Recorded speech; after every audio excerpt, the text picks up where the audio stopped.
Euro NCAP, or the European New Car Assessment Programme, is the organisation that tells us exactly how safe new cars are.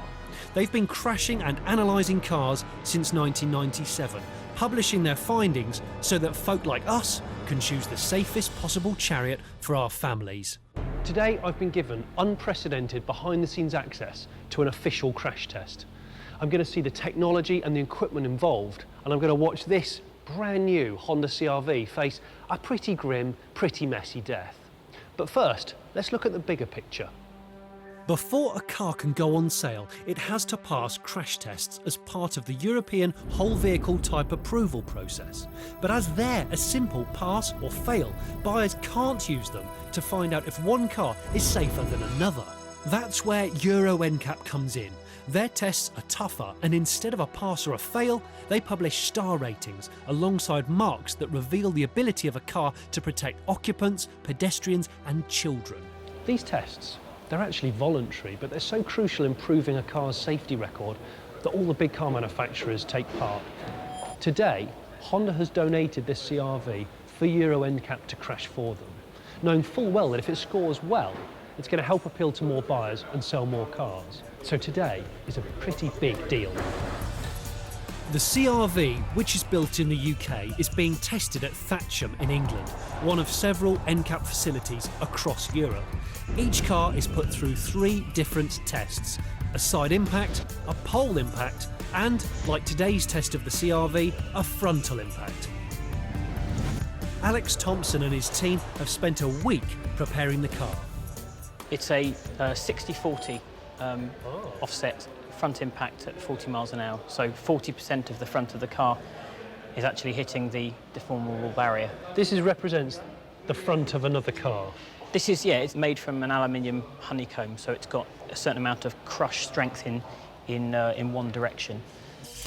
The front impact test uses 4 crash test dummies, 2 adults, 2 children.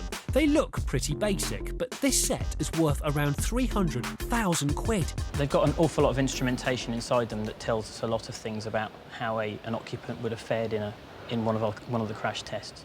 I was looking at the shoes of the dummies earlier, but the Yes. sort of shoes you get given if you went to prison. Apparently these are set by the industry. You have to wear these shoes, you have to give these shoes to the dummies, and they're apparently really expensive. The sensors in each car record up to 20,000 data samples per second.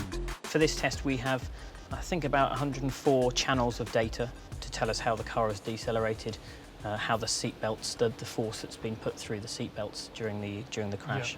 Yeah. The dummies are so sensitive, we have to wait for the test lab to reach the right temperature before the crash can take place.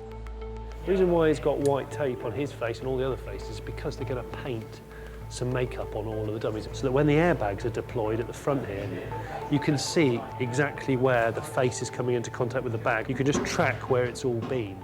So this is the last thing before doomsday? Pretty much. It's now time to decide just how safe a new Honda CR-V really is. The car will be propelled by an electric winch at exactly 40 miles per hour. 10 seconds. This is the first time Euro NCAP have allowed a TV crew behind the scenes of their work. So, you're in for a bit of a treat.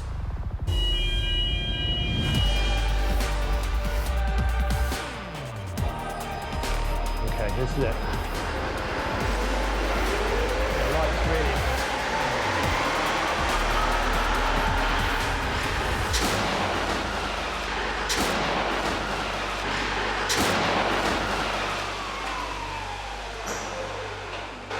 Jeepers creepers.